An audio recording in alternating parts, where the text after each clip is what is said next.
レゼンテッドバイトレジャー。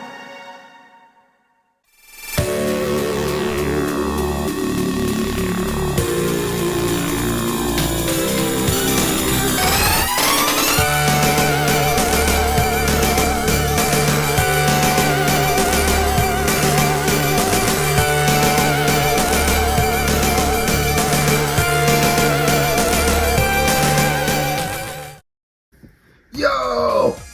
Here we are, back with Treasure. This time I'll be going over their 7 games on 5th generation consoles. 3 Sega Saturn games, 3 Nintendo 64 games, and 1 PlayStation game. The last Treasure video was my biggest influx of subscribers, and I really just want to say thank you to everybody that clicked that subscribe button. From the first to the latest, thank you so much. I really do appreciate it. Another thing about the last video is a lot of people asked about Guardian Heroes. Well, good news, this is where we're starting. If you're new, please do consider liking and subscribing. I don't like making these intros too long, so let's go!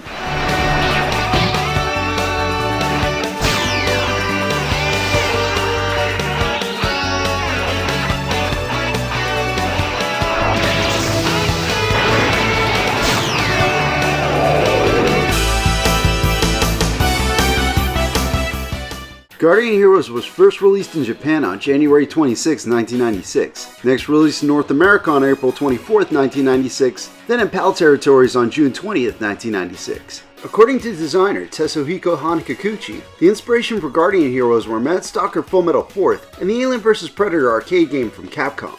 This game is an RPG beat-em-up.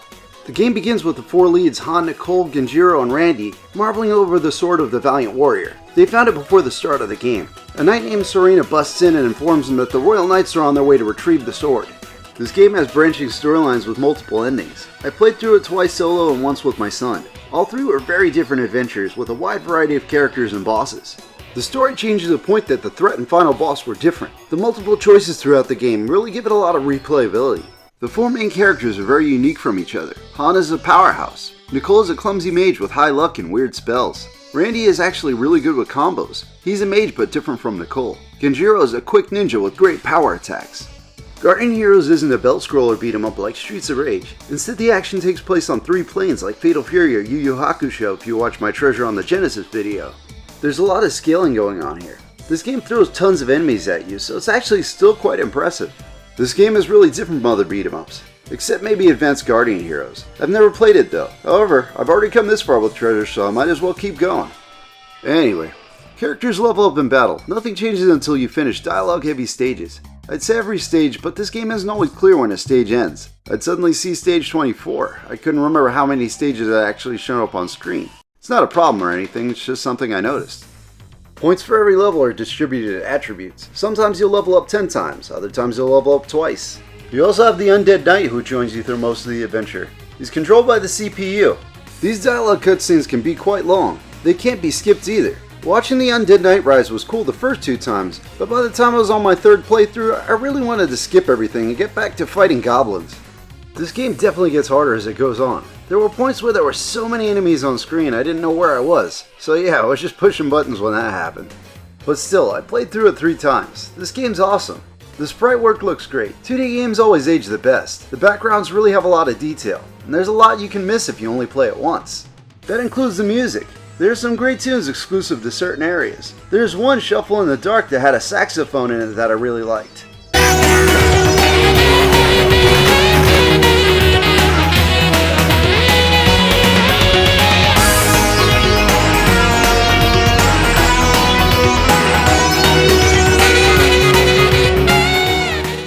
I'm so glad I played this game again. Guardian Heroes is one hell of a beat 'em up. And hey, if you've got an Xbox, it's only $5.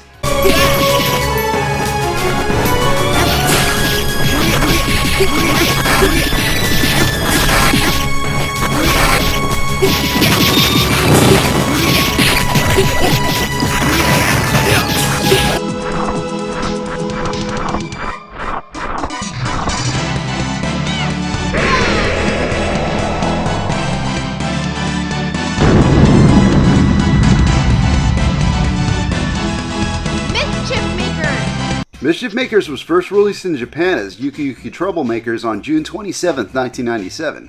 Next released in North America on October 1st, 1997, and then released in PAL territories on December 12th, 1997, and also released in Australia in 1998. This was a game I discovered at Blockbuster. There was quite a selection of low-print Atlas games and the such at Blockbuster and Hollywood Video. Anyway, seeing Marina on the front cover made me pick it. Mischief Makers is an action platformer. It centers around grabbing. Marina and Professor Theo end up on planet Clancer. The professor is kidnapped. It's up to Marina to rescue her creator. Clancer is a very weird place. There are faces on a lot of the stuff on this planet. The balls that Marina grabs onto have faces. I'm not sure if they're the people of Clancer stuck like that or not. Marina attacks by grabbing enemies and throwing them. There are also a few weapons she can use. There's also a clamp pot that works like an alchemy pot. Items and some projectiles can be combined to create new items. She also has jet boosters to give her a short boost in any direction. Mischief Maker starts off really easy. Even one of the Miss Hints acknowledges this by saying, "I bet you think this game's pretty easy." I can definitely say it's not the hardest game, but by the second map in the volcano it picks up in difficulty. Like games like Mario and Donkey Kong Country, Mischief Makers has maps for the different areas. They aren't as interesting to look at as the games just mentioned, they're functional though. Mischief Makers has some really cool stage design. The game keeps itself interesting by changing things up from stage to stage. There wasn't a single time I ever got too comfortable. Next stage could be a free fall or a volcano erupting. The music in this game is really good. Treasure games always seem to have good music, kinda like Castlevania I guess. This game's soundtrack has a sound that's really suited to the strange planet Clancer. There aren't too many voices in the game, but there's always the classic. Shake, shake, shake, shake. Then there's also... Help me, Marina! That's not the only time he says that either.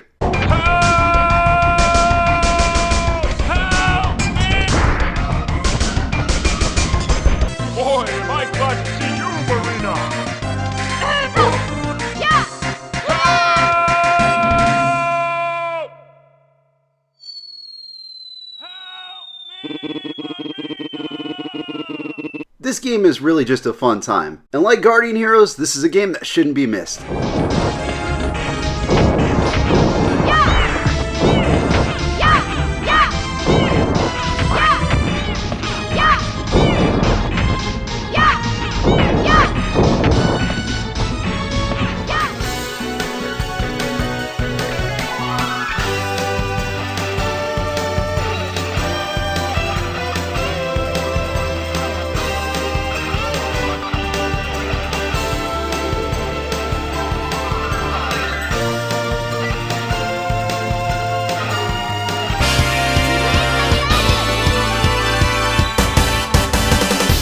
Silette Mirage was first released in Japan on September 11, 1997 for the Sega Saturn. Next for the Sony PlayStation in Japan on July 23, 1997, then in North America on January 5, 2000. For this video I played the Saturn version with a translation patch. It was translated by Wired Crackpot, C-Sketch, and Rasputin 3000. Working designs is the original North American translation. They're very well known for changing things in this game for the PS1 port, like paying to save, and they add a lot of their own jokes, which kinda removes the original game's humor. Gotta say thank you to those that translated this. Okay, so this was my first time playing this game. When I was doing tests for this, I wasn't sure if I was gonna like it, but man was I wrong. The game starts off with a tutorial. Shina has a lot of moves, so it's helpful. She also has quite the arsenal of weapons.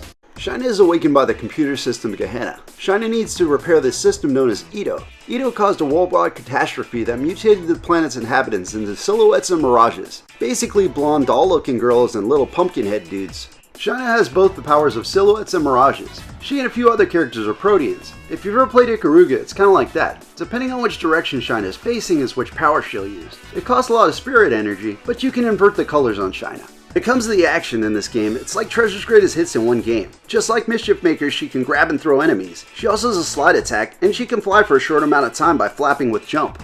This game has some cool bosses. Treasure really takes advantage of the power of the new console while making something that feels like Gunstar Heroes and Alien Soldier but looks much better, like this giant catfish boss.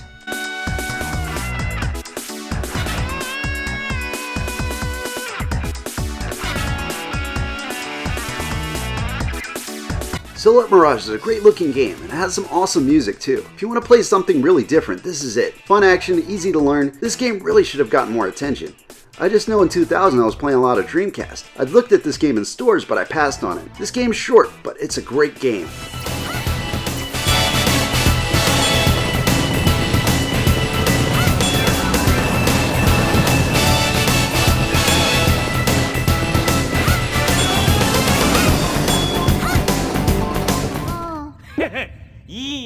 それ面白いよ。現在記憶データ解析中だ。分かり次第追って連絡する。 Radiant Silvergun was released in Japan on May 28, 1998 in arcades. Next for the Sega Saturn in Japan on July 23, 1998. The game's director, Hiroshi Iuchi, said he had the idea for Radiant Silvergun long before it was released. Up until this point, all their games were action platformers and one fighting game. Radiant Silvergun was released in arcades first. Treasure really wanted to work on an arcade shoot-'em-up for a while. By 1998, the shoot-'em-up genre was being overshadowed by the arcade fighting games. Treasure pushed forward, and Radiant Silvergun became the 5th biggest arcade game in Japan at the time. Most shoot-'em-ups have you destroying enemies and collecting power-ups for your weapons. Iuchi said he would sometimes die while collecting these. Radiant Silvergun instead gives you all the game's weapons from the start, mapped to a different button. Each weapon is useful in different situations. You have forward-firing machine guns, rear-firing machine guns, a homing weapon, a laser, lock-on attacks, and a sword. Cool thing about the sword is when you absorb enough pink projectiles, it performs a screen-killing bomb-like attack. Radiant Silvergun is really much different from other shoot-'em-ups. Another thing about this game is it's really hard. That's what she said. The music was done by one of my favorite video game composers of all time, Hitoshi Sakamoto. His most notable works are Tactics Ogre, Final Fantasy Tactics, all 3 of them, and Final Fantasy XII. He's done so many more soundtracks too, like Breath of Fire Dragon Quarter, and another game with Dragon in it, Dragon's Crown. Just like Treasure, Sakamoto started on the Genesis. One of my favorites of his is the soundtrack for Gauntlet 4. Along with Masahiro Wada and Yuzo Koshiro, there weren't too many others that could rip that Genesis soundtrack as good as they could. One of my favorite things about CD-based games from this time period was how much freedom a lot of these composers were allowed. No longer were they bound by the limitations of 16-bit sound chips. Radiant Silvergun is an amazing shoot-'em-up. Even its spiritual successor, Ikaruga, is very unique compared to Radiant Silvergun. This game is truly one of a kind. Just like Guardian Heroes, this one is still available for purchase on Xbox, and it's in English.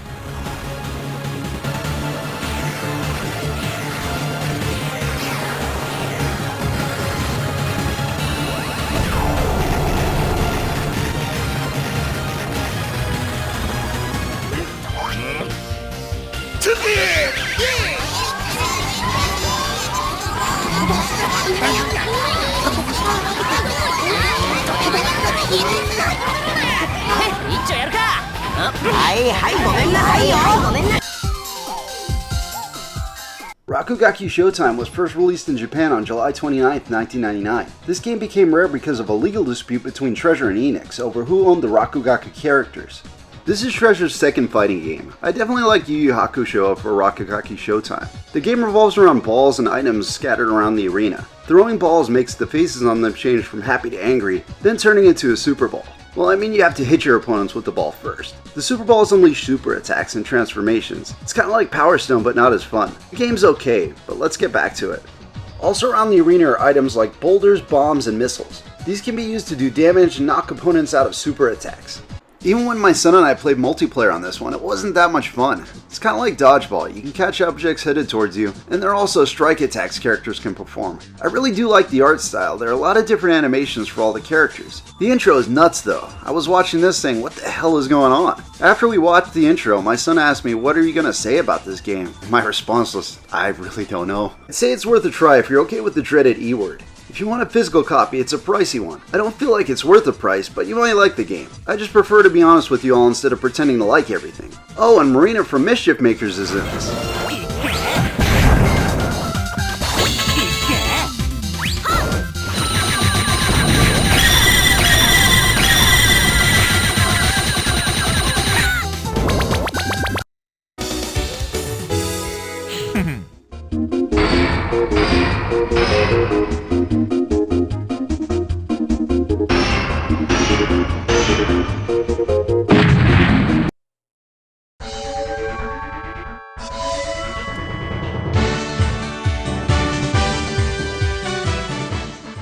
Bangai-O was released in Japan on September 3, 1999 for the Nintendo 64. It was also released on the Dreamcast in Japan on December 9, 1999, then in PAL territories on October 20, 2000, and in North America on March 21, 2001. The Dreamcast kicks off the 6th generation, so I'll be playing the Japanese N64 version. The Dreamcast version does add a lot, so I'll cover it in the future. There isn't much to the story of this game, something about Ricky and his sister, Mommy, fighting Guy and his Cosmo gang. There's something about a fruit smuggling operation too. I don't understand why I'm blowing up homes and buildings though.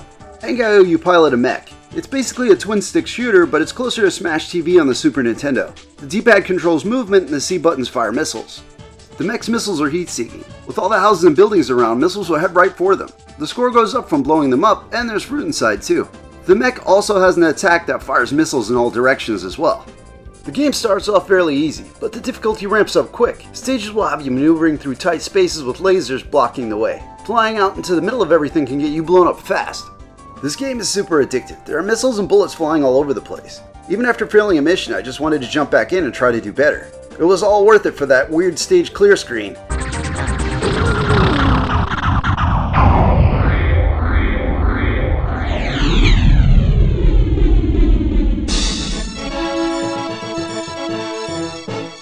I gotta say, this is one hell of a fun game. There isn't a whole lot to it, but stage design is great. Graphics are very simple, but it doesn't matter. Definitely check out Bangai-O. This was my first time playing the game and I love it. The N64 version had a very limited print run, so this is another rare one.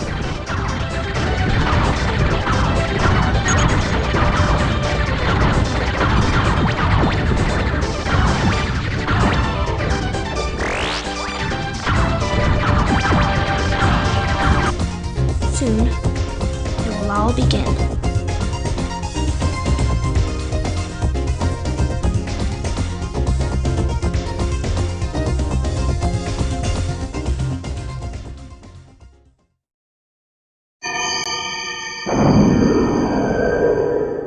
Cinem Punishment was released in Japan on November 21st, 2000 for the Nintendo 64. Next released in China on September 25th, 2004 for the IQ player. I don't even know what that is. Okay, so the IQ player was a Nintendo 64 console that was in the controller. Nintendo was involved with its development. Treasure didn't develop this game alone. They co-developed Cinem Punishment with Nintendo R&D 1. I remember when this game dropped in Japan, it was all over video game magazines. Since it came out at the tail end of 2000, it was always doubtful it will get localized. It would eventually get a North American release in 2006 for the Wii, which is gone now. Cinem Punishment is a rail shooter, but it's not some cheap Star Fox ripoff. Saki and Iran have to run and jump to avoid damage. If you do what I did until this time, the controls will be a pain. However, in this game, the movement is done with the D-pad and the C buttons. I didn't know that for many years. I'd always use the C buttons, if only I would have checked the D-pad. The analog is used to aim. In another smart move, jumping is mapped to L and R, while shooting is mapped to Z. In Cinem Punishment, the world suffered a global famine. Bioengineered creatures were created to serve as a food source. The critters mutated and started attacking people. After this, they were known as ruffians. After the emergence of ruffians, an international group called the Armed Volunteers made their way to Japan to deal with the ruffians.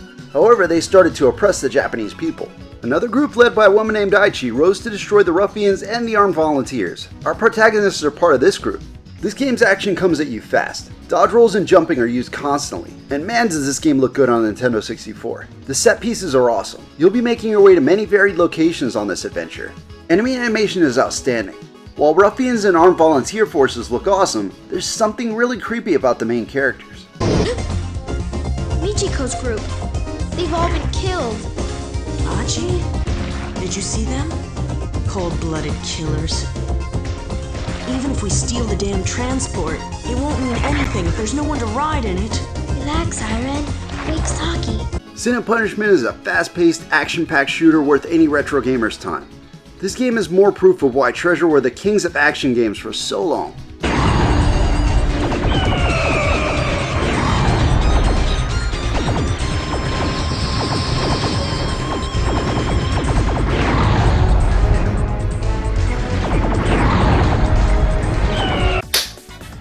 That was all 7 Treasure games on 5th generation consoles. Do you have any memories of any of these games? If you do, leave them in the comments below. Now, I feel like I started something here. There's still a lot of great Treasure games to cover on consoles after this and handheld games. So, I'm gonna keep going. So, please like if you liked it. Please subscribe. Peace!